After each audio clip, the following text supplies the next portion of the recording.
I can. And I'll call you with any news. All right, use my cellular. So you don't wake River, and then I will call Kelly. Fine. Bye. I love you. Me too.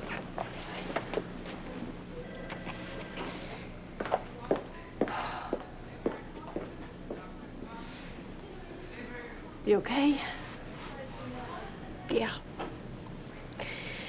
Listen, I don't want to go home just yet. Okay. I don't want to go home either. So what do you say we go get a bite to eat or some coffee, at least something, and then we'll both see how we feel about going home. It's fine. Okay, that's great, yeah. You know what? I don't want to drive. Is it okay if I could go with you in your car? Sure, that's fine. Okay. You didn't drive over? I did, but I am going to probably see Blair tomorrow, so I'll go with you. That's no problem, of course. Yeah, sorry.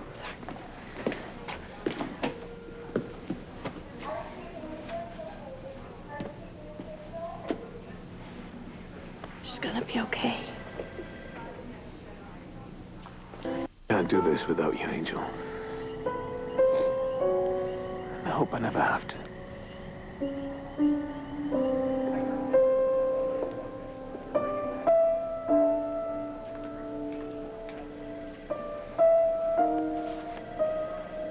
I thought something good might actually happen. And this is what I get for that. Look at her. More life in those machines than there is in her. And I thought that my kid was going to be saved by Patrick's bastard son. And now things are worse than I ever could have pictured them. Baby's dead. Star's chances at a transplant are dead. And Blair,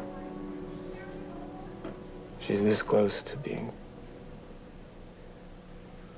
I know what you're going through. I love Blair and Star just as much as you do. You are so presumptuous. First of all, to think that you feel anything the same way I do. And second of all, to think that what I feel for Blair has anything to do with love at all. Oh, get off it. You just told me as much. I didn't tell you anything. But I will tell you this. The man who did this to me, the man who did this to all of us, the man who I hate most in the world, is going to pay.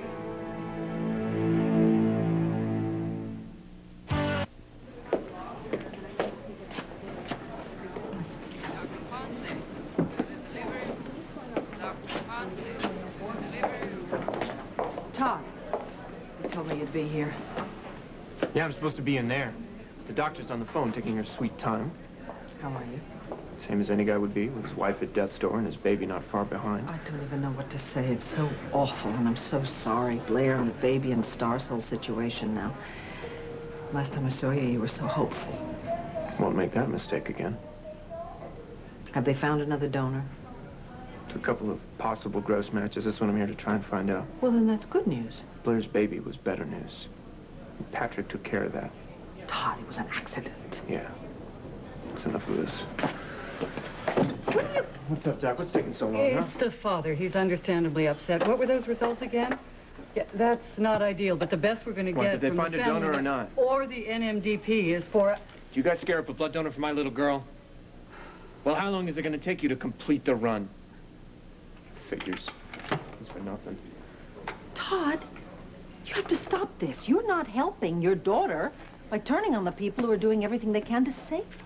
Mr. Manning, as it happens, this was good news. We have 4 possible donors. Not optimal, but encouraging. If only one of them is a 5 out of 6 match, our chances are excellent. I don't care what our chances are. I care about Star's chances. You'll be the first to know if any of these samples work out. Well, thank you. if they will give the search front page coverage in the Banner tomorrow. It's a nice offer. What if tomorrow's too late? We got it. About what? We're gonna go through with Star's procedure. I hope this isn't one of your Todd jokes. No, Mrs. Lord, the DNA results are in. One of your private donors is a 5 out of a possible 6 match. Oh, thank you, God. It's the best we could possibly have hoped for. Yes. It's not perfect, but it's gonna give Star a chance.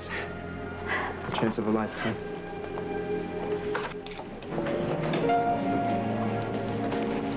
Who's the donor? The name of the donor won't be revealed until a year after the transplant's completed. But that's absurd. I mean, someone has stepped forward to help Blair's daughter, and we can't express our gratitude? I think you could best express your gratitude by respecting the procedures we've developed over the years for the psychological protection of all parties involved. Look, somebody's done me a good turn. I'd like a chance to return the favor. I'm afraid these policies are absolutely strict, Mr. Mann. I just don't see why you care. A transplant is more than the mere mechanics. Recipients often feel intense gratitude to the donors if they survive. The donors are often shaken with tremendous guilt if the recipients don't survive, or with an overpowering need to get in contact if they do. Both are given the protection of a year's time to take in the psychological implications of the procedure. So, these people don't know who we are either. That's right. Well, what are the chances of the guy just showing up on my doorstep? 0 to none. Aside from the confidentiality, each donor is given a psychological screening that warns us of anyone disturbed enough to try to seek out the other person.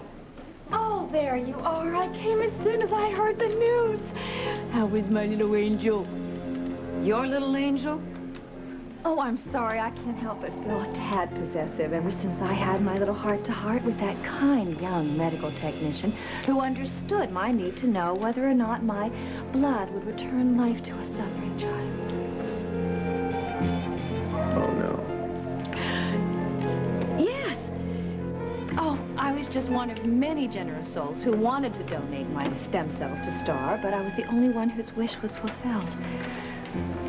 How can I ever thank you for allowing me to save your child's life?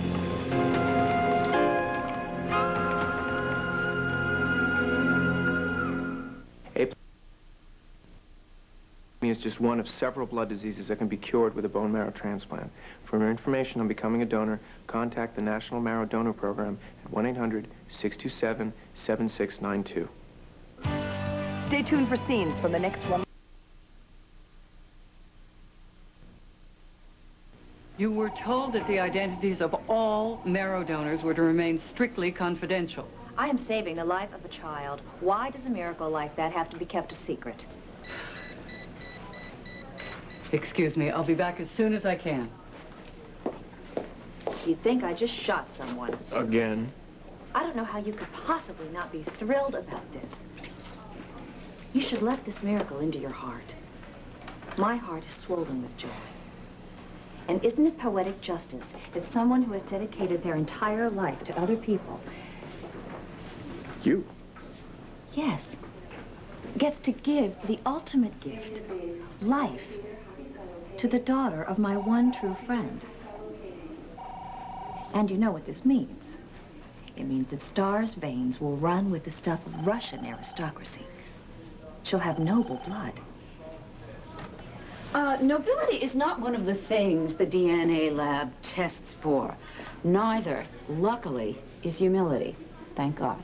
Look, I don't care if Star's transplant comes from a bum living under a bridge or the biggest jerk in the history of the world, just so long as there's a match. Isn't it nice to know that Star's donor not only has stellar blood, but also beauty and strength and a genius-level intelligence? Plus, there's that humility thing. Now we know why they keep donors anonymous. What about...